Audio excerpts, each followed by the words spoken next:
Good morning, children. Children, today I am going to take in social for 8th class, lesson 12, that is freedom movement in Hyderabad state. Textbook page number 138.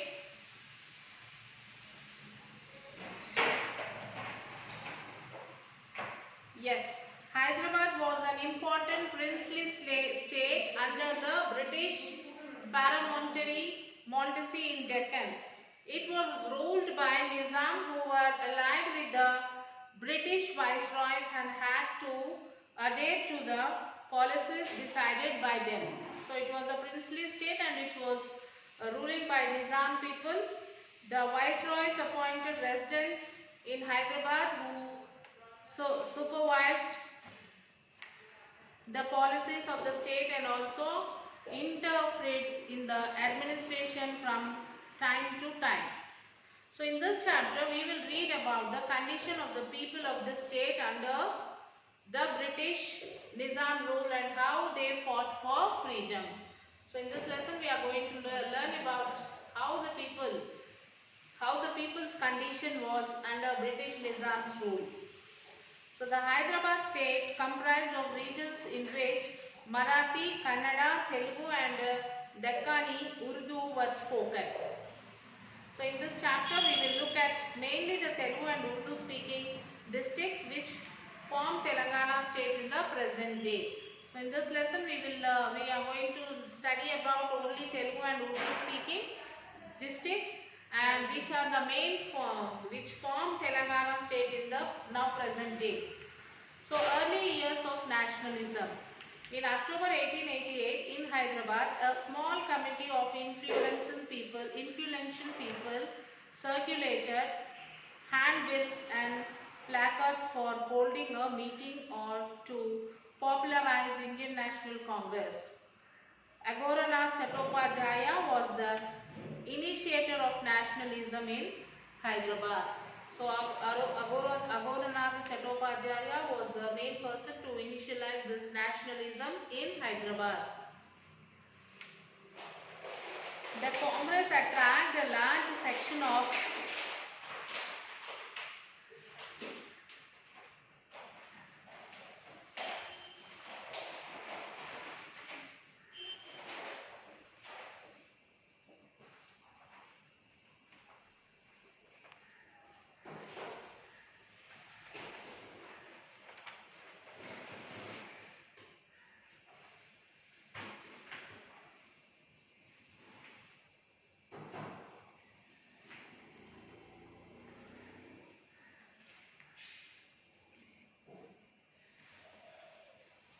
The Congress attracted a large section of educated classes in Hyderabad.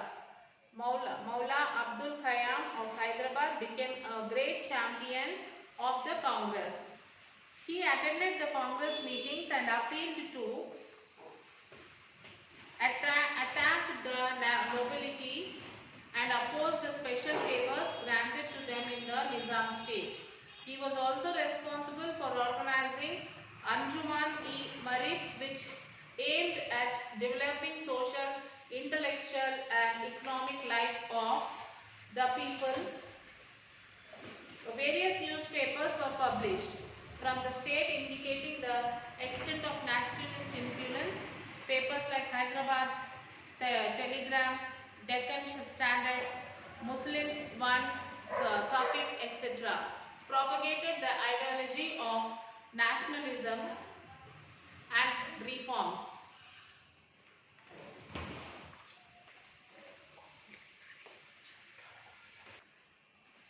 The missionaries like Revenue Glider of the Chadargat Methodist Episcopal Church also supported Congress. The Congress had gained roots in Hyderabad. In October 1888 in Hyderabad, a small committee of influential people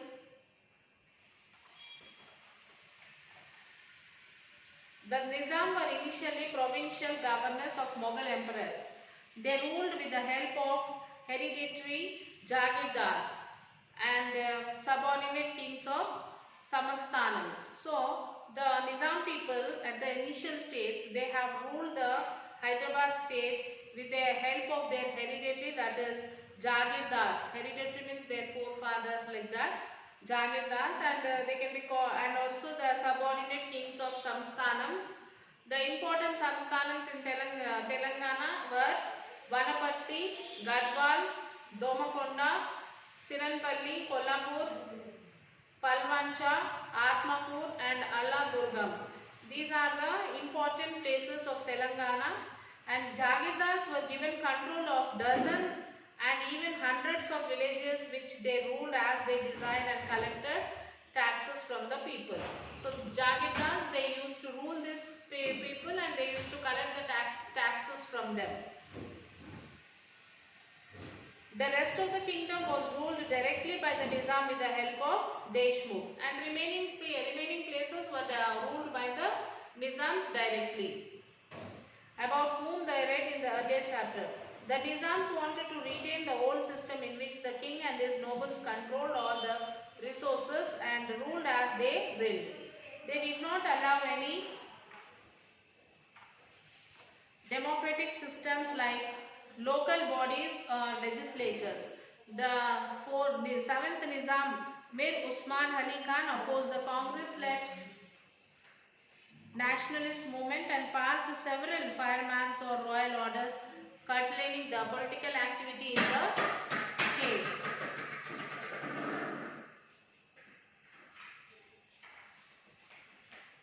They had a network of people and spies who kept a close watch on the people. So language and religion. The Nizam rulers of Hyderabad state were Muslims who spoke Deccani Urdu. The Nizam rulers of the Hyderabad state were mostly Muslims and they speak Deccani Urdu. However, the majority of the people of the state were Hindus who spoke Telugu, Kannada and Marathi. So Urdu was the official language and more than 90% of all high officials were Muslims. So Urdu was the official language because most of the higher officials are of Muslims. Urdu was the medium of instruction from primary school to university degree college. Urdu was the main language from primary schools to university degrees. Even technical textbooks were translated and made available in Urdu. Even the textbooks are also made available in Urdu. They have been translated and it was available in Urdu. The Nizams were slow in setting up schools in their kingdoms. Many Jagirdars did not even allow setting up the schools in their areas. The Nizam were also suspicious of private schools that thought would become centers for propagation of the anti-Nizam ideas. They actually discouraged the setting up of private teachers' medium schools and did not allow those students to join Usmania University. As a result, even by 1941, only 9.3% people of the state were literate. Only 4.3% women were literate. In contrast, other princely states like Travancore had 47.7% literacy rate, Baroda had 23% and Mysore had 12.2%. During militant nationalist period under Bal Gangadhar Tilak, national movement has taken a religious turn and that influenced Hyderabad also. Language and religion became major issue during this period. Urdu was the official language of the state. Telugu linguistic movement has become the Telangana people's concern. So the last Nizam 1911 to 1948, Mir Usman Ali Khan, the last ruler of the Hyderabad state, tried to modernize the administrative system under the influence of the British. The colonial master exercised control to develop agriculture and industry for colonial needs. Reservoirs, big irrigation projects like Nizam Sagar, Ali Sagar, etc. were designed by the famous engineer Sir M. Vishveshwaraya. So Nizam introduced separate railways, roads, airways and electricity departments, and industrial trust fund was created with the capital of 1 crore rupees for the industrial development of the state. The important industries of Nizam period included Singareni collieries, Nizam sugar factory, Azam Jahi mills, then Siripur paper mills, etc.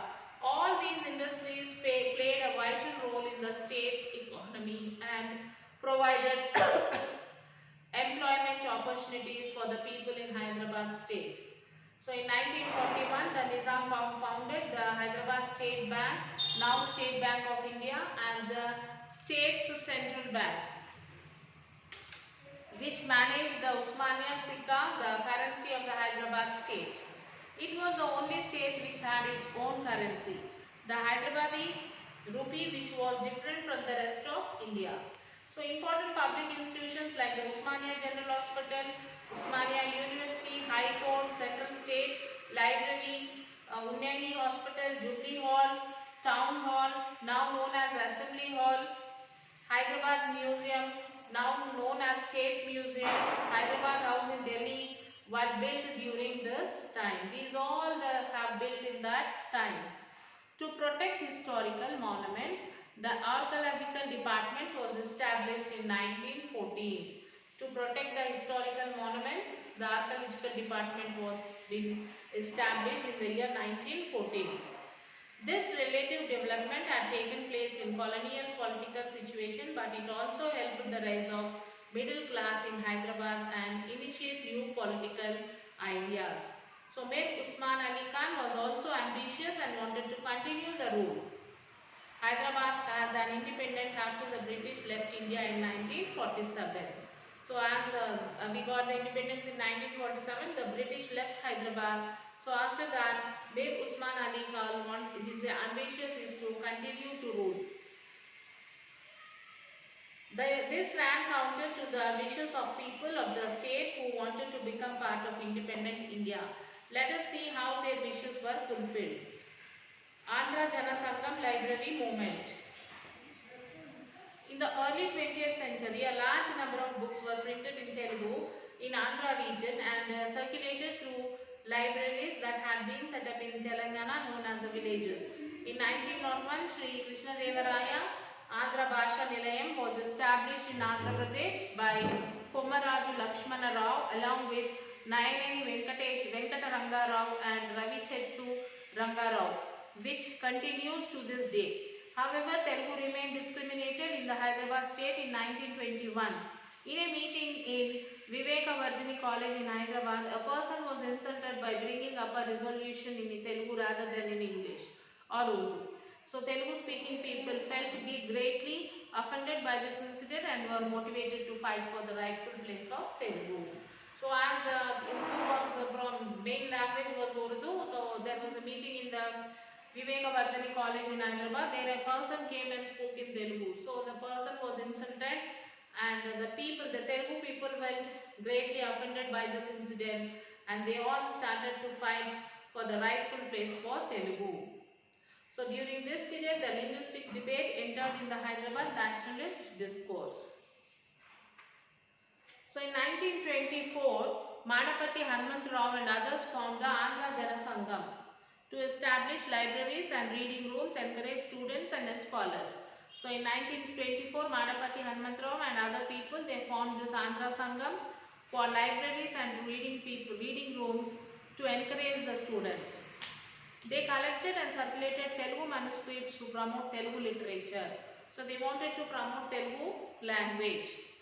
So Telugu manuscripts to promote Telugu literature, they published small booklets and held meetings in the villages to set up libraries. Some of these booklets spoke of the problem faced by small traders, peasant laborers and the poor people.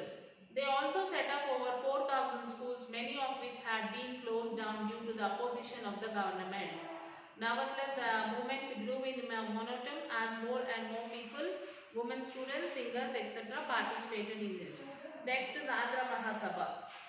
The leaders of various sections decided to unite into one large organization and thus Andhra Mahasabha AMS was formed in 1930. So the leaders of the various sections, they decided they should unite in one organization. So then thus they started Andhra Mahasabha AMS. Among its founders were Madapatti Hanumantrao, Ravi Narayan Reddy, etc. Its initial objectives were creation of more educational facilities. They submitted prayers and requests to the government seeking the establishment of schools and redressing grievance of the people in this and in its annual conference in 1935. The following demands were identified. Compulsory primary education should be implemented. Then mother tongue Telugu should be medium of instruction.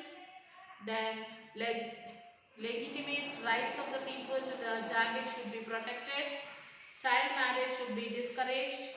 Local self-government should be introduced. Untouchability should be eradicated and the untouchable should be given due place in the society. You can see that they combined both educational and social reform objectives. The AMS activities spread rapidly all over Telangana and libraries and cultural centers were established even in remote villages. Peasants and laboring people came to them to learn to read, listen to the news from the newspaper and discuss current topics as well as their own problems with regard to the new Nizam government and Doras. So night classes and discussions were held in the centers. People read books written by social reformer like Veerashalingam and nationalists like Gandhi, Nehru, etc. They also wrote new books on local problems as editor of Golconda Patrika, Suvaram Pratapa Reddy, inspired nationalist fame further among the people. Kaloji Narayana Rao, Dasarathi Krishnamacharya, Dasarathi Rangacharya are some of the literary luminaries who fought for the freedom of Hyderabad state. So as more and more people joined the movement, they began to expect that their issues would be taken by the AMS, Andhra Mahasabha, along with education. The Nizam government has subjected these centers to a lot of harassment as they were becoming centers of new radical thinking. By 1940, many communities had joined the AMS. And they insisted on taking up other demands of the rural people like N2 Vetti. Vetti means the people they work without any wages. They won't be given any money or anything, but they force them to do the work. And land reforms, operations by Doras, etc. Some of the old leaders of the AMS disagreed and wanted to continue as educational and literary forum.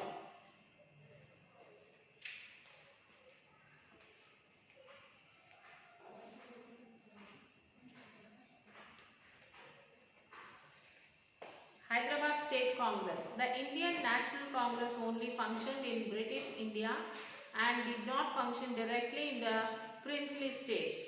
However, the common people faced more oppressions and injustice in these princely states and they wanted to join the larger freedom movement of India. In such states, the nationalists formed state congress to fight for democratic rights, reforms, representative government, etc.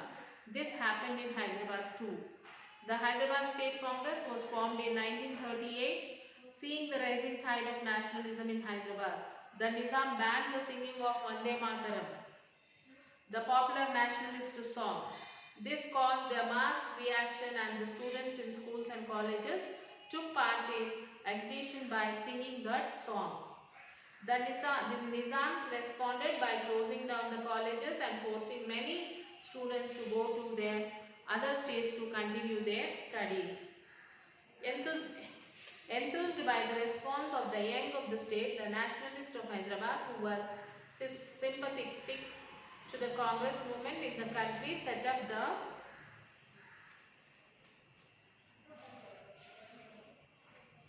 Hyderabad State Congress. In 1938, the prominent leaders were Swami Ramanathan Tirtha. Several young leaders like Ramakrishna Rao, Jammala Purnam Keshav Rao, K.V. Rangareddy, Narsingh Rao were top leaders of the movement. Young Congress leaders like Dr. M. Chennareddy later became the Chief Minister of the then Andhra Pradesh and P.V. Narasimha Rao became the Prime Minister of India. The State Congress demanded the fundamental rights should be conferred upon the people. They wanted the scrapping of circulars. So, restricting the freedom of speech, association, press and right to hold religious processions. They also demanded the rule of law for the state to be made by elected representative and not the nizams. So now it's a time for you all to read the lesson, children. Read the lesson, write first and second question answer in your classwork book, and then take the photo and send it to the school mail ID. Okay, we will continue the lesson in the next session. Till then, take care, children. Bye.